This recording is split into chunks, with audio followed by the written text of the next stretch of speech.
Okay, so absolute value, guys, is the distance from 0. So absolute value is always positive because we're talking about a distance from 0. Okay. Don't worry about this formal definition. Let's look at actual problems here. Okay. So graph each on a number line. So the absolute value of x equals 2. So you want to ask yourself, what numbers are 2 units from 0? What do you think? 80. Yeah. Yeah. 2 and negative 2. Okay? So positive 2 is 2 away from 0, right? A distance of 2 away from 0. And so is negative 2, right? So if you put 2 in, the absolute value of 2 is 2. And if you put negative 2 in, the absolute value of negative 2 is 2. Anything that's negative is positive. All right? What two numbers, or actually more than two numbers, what numbers are less than or equal to 3 units from 0? Monica? 1, 2, 3, and negative 1, 2. Yeah. So we could go, it's less than or equal to 0, right? So from here to here, that could be 1 unit away, 2 units away, 3 units away. Or we could go here to here. What I want you guys to do is branch this out into 2 answers, okay? So you're going to have the absolute value of x is less than or equal to 3. What we do is we get 2 different answers here. We have the positive ones and we have the negative ones that also work, right? Because negatives change to positives. So the first thing you're going to write is x is less than or equal to 3. It's the exact same thing, but without the absolute value bars, okay? So that's part of the solution, the values that are less than or equal to 3. The rest of it, we switch the inequality. So it was less than, it goes greater than, and negative. So you flip and you make that number negative, okay? So we also have answers that are greater than or equal to negative 3. So that means my solutions go from positive 3 to negative 3. So your number line should be shaded in between, okay? Because this one says less than positive 3, and this one says greater than or equal to negative 3. And so we shade in between those range of numbers. Yeah. Yeah, shade all the way. There's not really a break at all because 0 is an answer, okay? So why does this work? Again, if I plug negative 2 in, the absolute value of negative 2 is 2, and 2 is less than or equal to 3, okay? What if we have greater than? So the absolute value of x is greater than 2.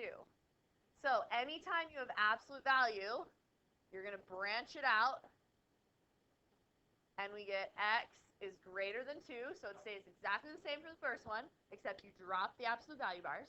And then we do x is less than negative 2. So we flip it on the negative side. And those are my 2 solutions. But this one looks different than the last one. So for this one, we have x is greater than 2. That means open circle on 2. Greater than 2 is shade to the right. Okay. And then I have x is less than negative 2. Open circle on negative 2. And shade less than. So this one, my arrows pointed out instead of in. All right. We call these OR graphs when your arrows point out.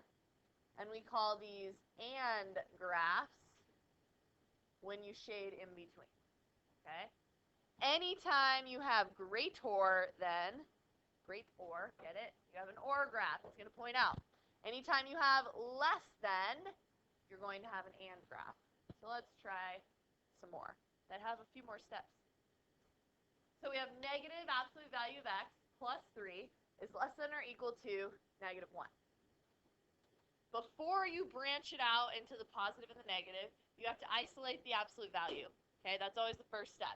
Get the absolute value of x by itself. So we need to get rid of this plus 3 first. So I'm going to subtract 3 from both sides. So now I have negative absolute value of x is less than or equal to negative 4. Okay. We still have that negative sign in front of x, which we need to get rid of. All right. You can get rid of it by multiplying both sides by -1 or dividing both sides by -1. So I'm going to divide by -1 so I can cancel the negative sign and divide by -1.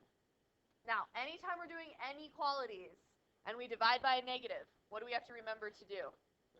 Flip the inequality sign. So now I have the absolute value of x, and we're going to flip this because I divided by -1 so that it's greater than or equal to. Now I have -4 divided by -1 is 4. You always have to have a positive here, or else you have a special case, which we'll talk about, okay? So if there's a positive, then you branch it into the two answers that we were just talking about, right? So the first one stays exactly the same. X is greater than or equal to 4. And you drop the absolute value bars. And the second one flips it on the negative. Okay, and this is how I get the two parts of my answer. So x is greater than or equal to 4. Evan, is that solid circle or open circle? Okay, so I'm going to start with this one. Solid circle on -4. And Ella, shade right or left? Good. This guy points to the left, right? So I'm going to shade to the left. All right. And Nate, open or closed circle on +4. Okay, closed circle. So closed circle on 4. Doing this one now. And it says greater than here, so Corey, which way do I shade? Good, we would shade to the right. Notice I started with greater than and ended with an or graph, which points out. Okay. All right, let's try the absolute value of x minus 5 is less than 3. So go ahead and write that down. So we always isolate the absolute value first. So Micaiah, what's the first step? Yep, we're going to add 5 to both sides. So we get the absolute value of x is less than 8. Again, this number has to be positive, or else you have a special case, which we'll talk about. So the next step is to branch it out into your two different solutions, the positive one and the negative one. So Lucas, how do I write the first one, the positive one? Yep, x is less than 8. Stays the same, but you drop the absolute value bars. And Monica, how do I write the negative one? Very good. You flip it on the negative one. And now we're going to put it on the number line. So Isaac, open or close circle on 8. Good. No line underneath, so open circle. Okay, this says less than. And so Bethany, which way do I shade? Good. We're going to shade left. Don't shade all the way yet. Okay, Ben, open or close circle on -8.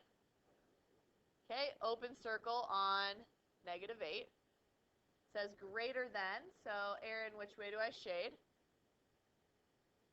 Good, to the right. So we're actually shading in between on this one. Okay, again, this one was less than, so think and. Will be an and graph where you shade in between. Okay. All right, negative absolute value of x is less than or equal to -4. So we need to isolate the absolute value by getting rid of that negative sign first. So Sophia, what's the first step? Yes, divide by -1 on both sides. So we have the absolute value of x. Because we divided by a negative, what do we need to do? Okay, flip it. And we get the absolute value of x is greater than or equal to 4. Now we branch it into our two answers, only because we have those absolute value bars. And I want to see every step on these, okay? So, Dylan, what's the first one?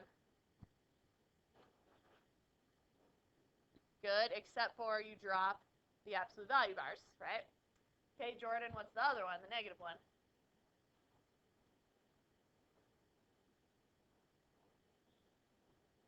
Good, be sure you flip it on the negative one. Okay, so Leah, open or close circle on positive 4. Good, we have the line underneath, so closed. And Alex, shade right or left? Good. Okay.